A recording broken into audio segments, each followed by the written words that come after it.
Happy to be joined with Coach Maynor with Alabama A&M. Coach, as always, we appreciate your time. If you could please start us out with an opening statement recapping your team's big homecoming victory over Tuskegee. Yeah, it was. It was homecoming against Tuskegee in-state rivalry.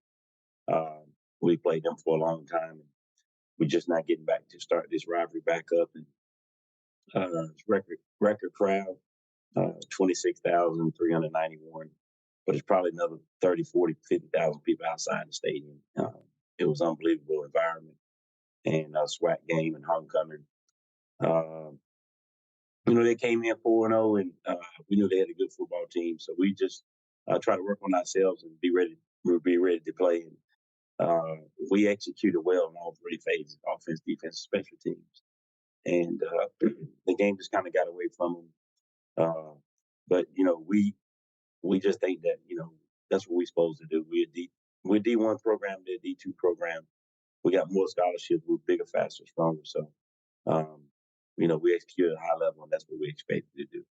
Not necessarily beat them the way we did, but we expect to win the game with the D2 program. So it was a good win for us. Appreciate those opening comments. Coach, first question goes to Henry Pugh. Hey, good morning, Coach. How are you doing? Good morning, Henry. How you doing? Doing well, Coach. It was an amazing atmosphere out there on Saturday. Now you're on the road, at least physically, away from home for the next month. How do you, navigate that? Just being away from home, and would it be up a desire to be at home a little bit more?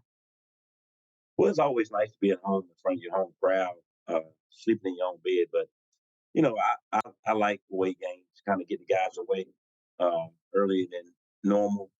They stay together. Don't have to worry about all the distractions of your family coming in, wanting tickets, and your cousins coming in, want to get on the sticks and try to keep you up all night. So we kind of keep those guys together, keep them focused, keep them looking at these scouting reports, and then it's you're together. So I don't mind that. I don't mind being on the road. I think it's good. All right. Thank you, Coach, and congratulations again. Thank you. Next question goes to Dr. Cavill. Good morning, Coach Maynor. Caught up with you on Saturday. It was good to be in the house and see your team perform at a high level. Thank you. I want a little bit about Quincy Casey. I know there's a lot of stalwarts, a lot of players made plays, but he's been progressing in your offensive scheme. What thoughts in terms of what he's been able to do, not just in this game, but over the last couple of weeks? Yeah, he's playing great right now. He's playing at a high level. He's taking what the defense gives him.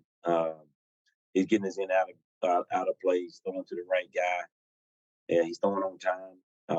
So he's doing all the little things that good quarterbacks has to do. And as you can see, he put up good numbers the last 2 weeks by doing that. So as long as he can continue to play one play at a time, take what defense gives him, he's going to continue to play well. And we look forward to it. I know a lot of times you focus on what your team does, but obviously you look at the opponents and see matchups and things of that nature. In this case, this follow-up week is against Jackson State, Mobile, so neutral site game in that framework. But with that being said, what are the challenges in looking at a team that's coming off a bye week? You tend to be able to look at some tape and get things, but it can change a little bit after a bye week. How do you go about that framework from your opponents when they're coming off a bye week, or if anything? It's still the same. We got to take care of us. We got to be ready to play. Will they put in a couple new wrinkles? Probably so. They'll probably put in a blitz or two that we haven't seen. They'll probably put in a new play or trick play or do something that we haven't seen. They had a week off to kind of heal up, rest up. That's always good for everybody, not just them when you got an open week. So we understand, they coming off an open week. So probably a little bit of advantage for those guys. They get to heal up and rest up and get an extra week to prepare for us. But at the end of the day, it's X's and O's, and we just got to be ready to play. It's going to be a great football game. TC is doing a great job with those guys. They're solid in all three phases.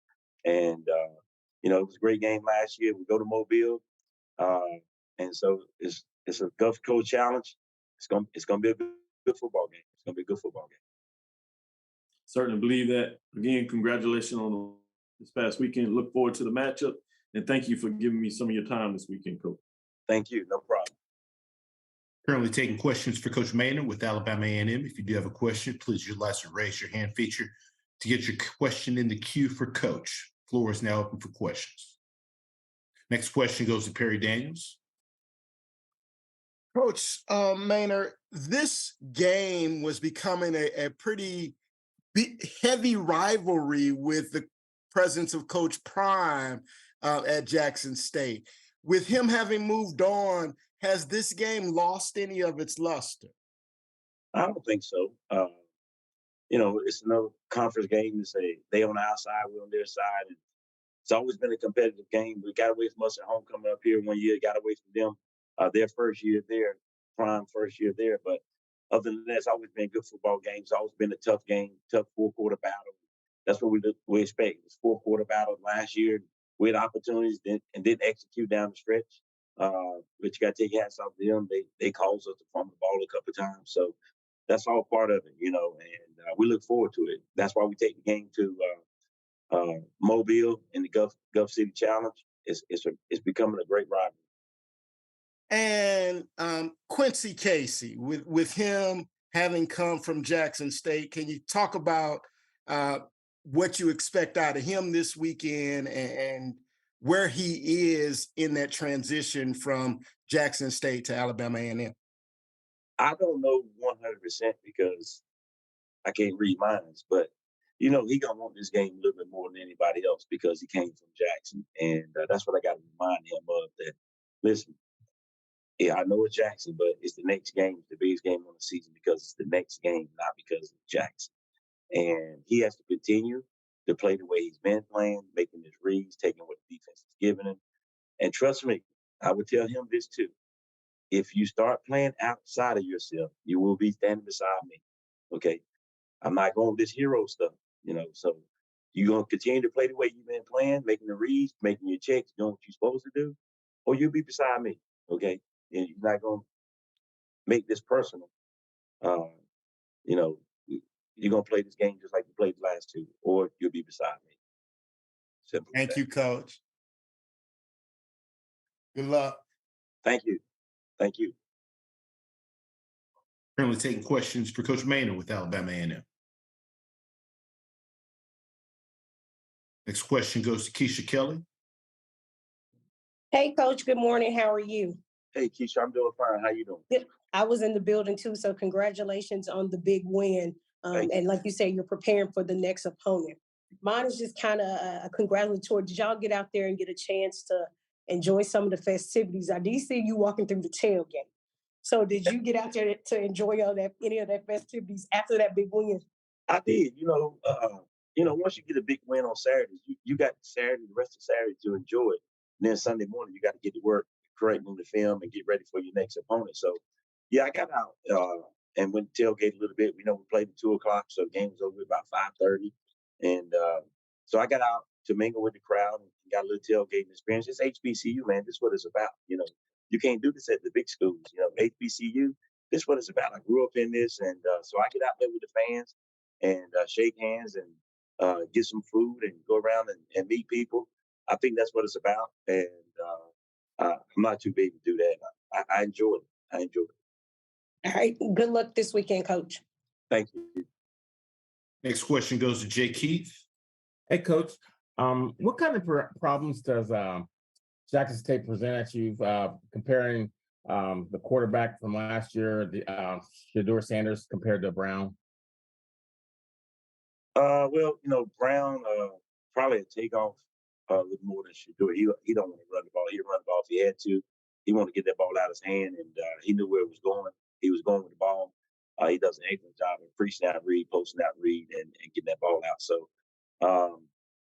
they had a couple more weapons last year with Shedeur and their receiving core than they have for Brown, but they still got some good weapons. They're still a dangerous team on offense and defense. They got a great defense, always have. And nothing has changed this year with that defense. They're very, very, very stingy. So we have to be very precise. We can't turn the ball over. And we got to take advantage of every opportunity that we get. And Coach, following up, do you plan to try to exploit their special teams because they've been a little weak this year on special teams? We're gonna try to be solid and make sure we stay in our lanes and make sure we block the people we're supposed to block. We did have a block punt last week, so we'll see what we'll watch a little bit more tape on their special teams, and if we think we got a spot there we can attack, we may try to attack it. But that's just football, we had a punt block early this year. People came after hours, and so we faked a couple times. And, so you better roll the dice and come after me because I fake it on you.